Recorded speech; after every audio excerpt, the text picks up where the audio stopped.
right? But it's the gravity you create around your works that tears down the walls of Jericho. That's a frequency. It's a pitch. It's a tone. It's a love frequency. You need that. It's the sacred tone of the heart chakra. Played out in perfect harmony through the communication between the solar rays and Mother Earth, expressed through her children who walk around as human beings and caretakers of the earth.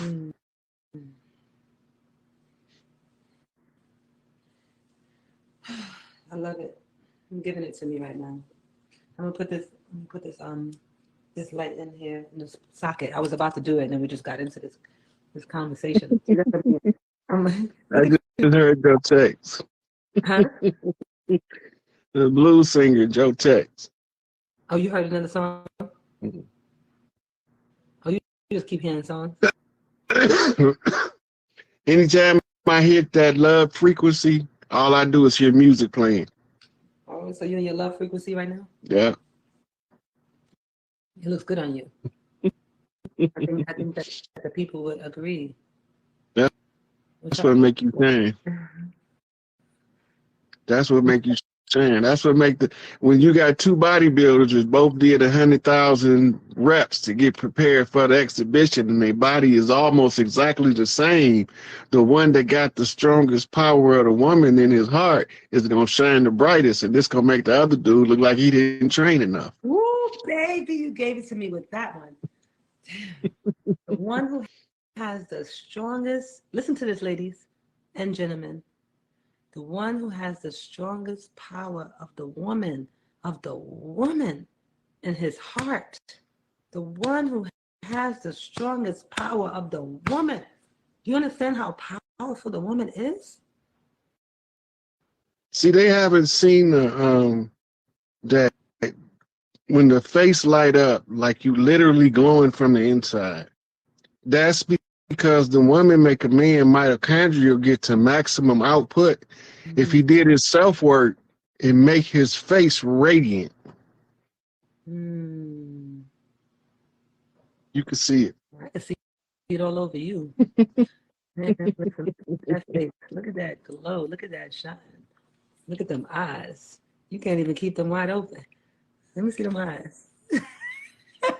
Hey, that's why they thought I was a black Chinese. I told the motherfucker that ain't my Chinese, that's my Churies.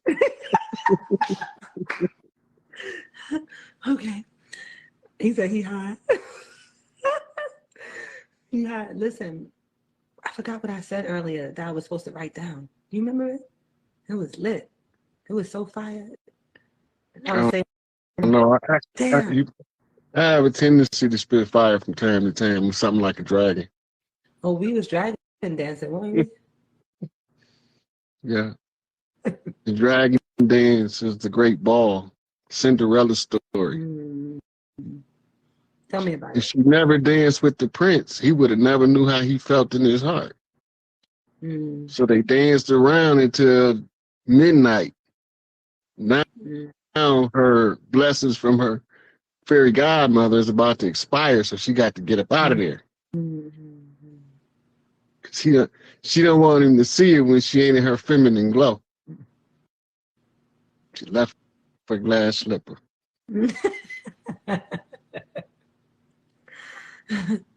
Great storyteller. You are. I learned from Dana Dane, Slick Rick, and the Notorious B.I.G. Yeah. Some of the greatest storytellers in hip hop. Really great storyteller. Really great storyteller.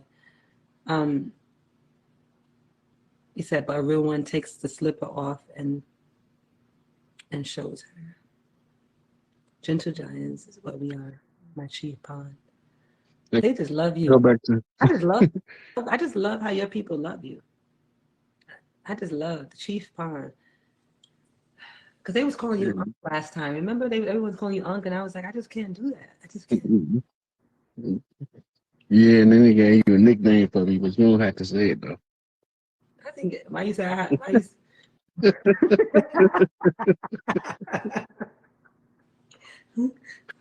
don't know. I don't know. Look at you blushing and smiling. You said I don't have to say it. You said I don't have to say it. It seemed like you want to say it. I'm talking about, you know, when somebody say you don't got to say it. You don't got to say it, but you know. You don't got to say it. They all changing the comments. I mean, look at you. He hit my song too. Hurry up this way again. Oh boy, y'all best boy, I love my people. But the genuineness of person being they self and allows other people to be they self creates artistic expression in basic communication.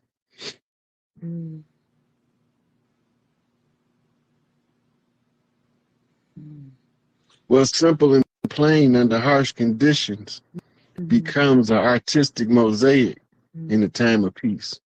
Yeah.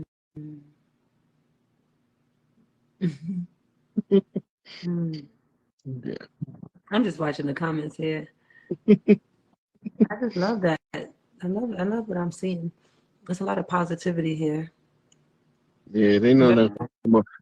They already know. They didn't see me nut up on people that come on here with bullshit. They know I don't back down because I want to smoke. But I'd rather get some honey out the honey pot than some smoke out the hot plate. Look, somebody said I'm shooting my shot. I don't have to shoot a shot. Don't y'all understand? There's no need. There's no need for me to shoot anything. I just am. You know, that's the thing. You don't have to do anything. Right? When you just exist as you are in your natural state of being, there's no shooting shots. Why would I even have to shoot a shot? They don't even know that we mitochondrially arranged through the heart chakra based on the orders of the Queen Mother anyway. Exactly. Look, this is how it worked. For the gentlemen that's out there, and y'all keep trying to look for a woman, and y'all keep getting the wrong one, it's whooping your ass before you can be ready for the right one. So while y'all looking for a chick, the frequency of your mama's unconditional love is the frequency that you gonna lock into. Trust that shit. But if you don't do your self-work, you don't want to meet her too soon because she'll burn your circuits out. Take your 9-volt ass over there and get plugged into a 250,000 volt woman if you want to. You know, they say the game is cold, but it's fair. I just love it. I love it. I love it. Somebody said, wait, repeat that.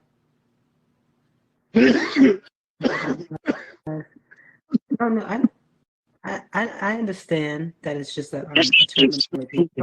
I know what shoot your shot means. I'm clear. I'm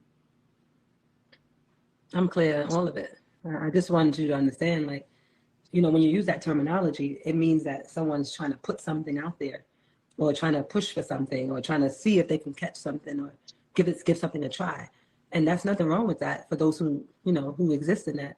But the whole point I'm trying to make is that when we're here in the when we're in our feminine as a woman, you know, maybe men need to shoot shots. That's a different thing, but women don't need to shoot shots. You magnetize everything. There's just no reason to, and it's not saying it from a state of arrogance. I want to make this clear. That's not my, you know, I say this with all humility. It's just facts. You know, it's just facts. It's just, you know, everything happens is an inside, it's inner world. It's your inner everything. Everything is an inner landscape. How are you nurturing? How are you watering your inner garden? When you water your inner garden, you attract everything. You become a magnet for all the goodness of life. So there's no need to shoot anything. It comes to you. You attract it. You see what you are working on. You can see from your reflection. So when we look at Brother Rod, they call you Chief. When we look at the Chief right here, that chief right there. Look at that. Look at that. Look at his face. He can't even take his hand away from his mouth. Move, move, move. Look at this face right here. Right? Look at that smile. Look at this joy. Look at that glow. There's no force. There's no shooting. He's not shooting a shot at me. I'm not shooting a shot at him. I'm just loving. I'm just being who I am, and he's just being who we are. And that's the magnet right there. Two people just existing, and then boom, they come together, and you don't really know. Well, Rod said he knows a purpose. I already seen it. You seen it? What you saw? So it's Torch Lake, and you was gonna be leading. So when we start tribing back up, we're gonna have annual women's healing session at the fresh water. And then I seen you sitting at the little tiki tent thing talking to the sisters about, I don't know, probably being juicy. But it was a lot of them, because as far as the eye could see, they was just those white dresses. And they was from all around the world.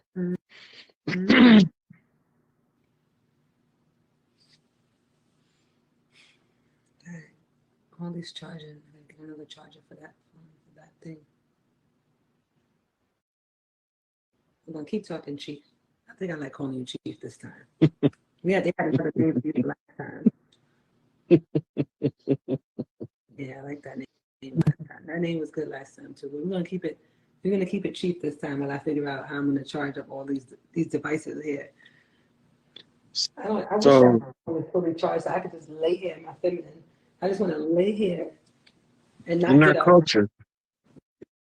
In our culture, we know that when we get to a certain frequency, certain people come into our life in order to facilitate the purpose of our life. So we become complements, masculine to feminine, in doing the healing work for the most people. A lot of people don't know that we have to heal in sections and come together as whole pieces instead of broken pieces trying to make a whole. The men need to get back to learning the etiquette of being a man, the code of the man. Just like the women need sister groups, so that they don't get trapped in caregiver syndrome. Can we talk about that a little bit? That's really great. I like this point that you're making. Postpartum depression is 90% brought on by improper parent-child pair bonding at birth. They clip the cord before the link is made between the child suckling, the mother's pheromone, and the uterus instructions to release the placenta. It's supposed to create a circuit, but they clip the cord. It subconsciously tell the mother that she spontaneously aborted the fetus because all information just stopped. But now she's seeing herself subconsciously suckling the dead fetus because she's not getting the biofeedback required from proper pair bonding. All this is done on purpose in the hospitals. So the women are natural caretakers of the family, and they take on more before they explode than the men do.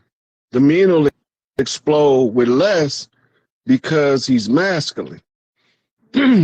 But when you balance your energies out and you learn how to cope, you need a release, because caregiver syndrome is when you're caught so busy taking care of everybody else, you neglect taking care of yourself.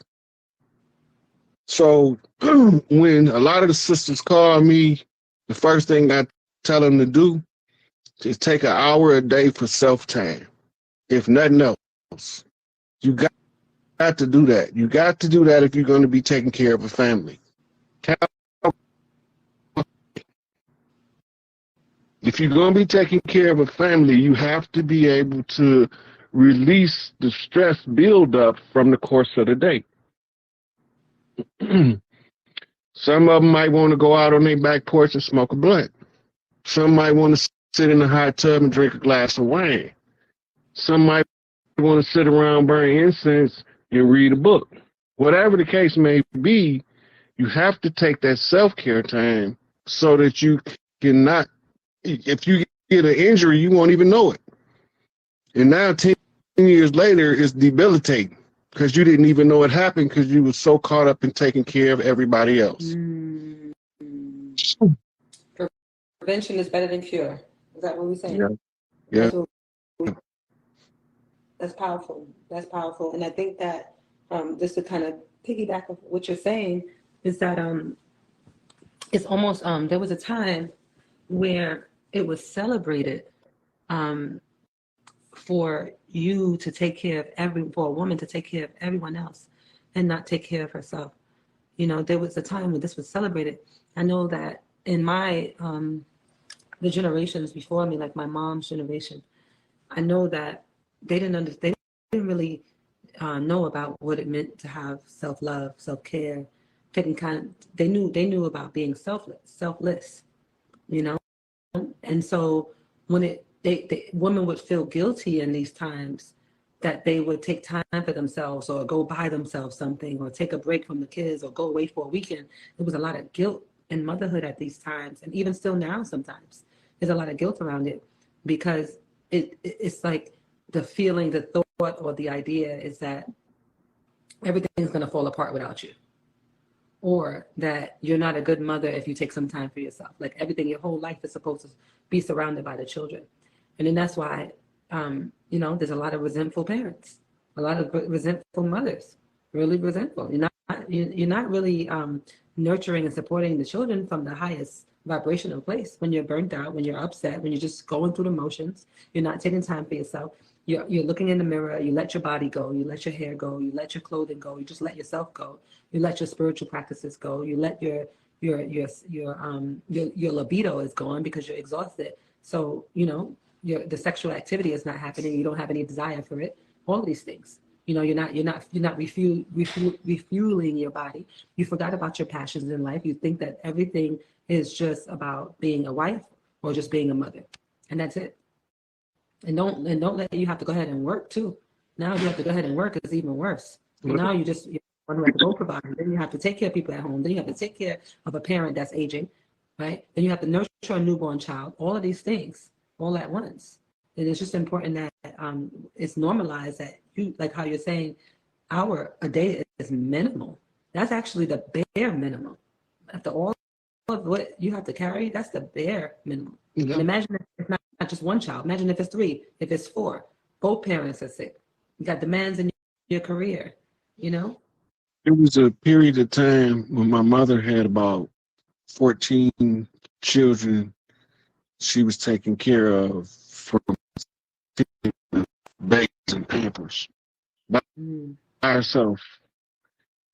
And it wasn't that she couldn't handle it, it's that she didn't understand the importance of taking time to recover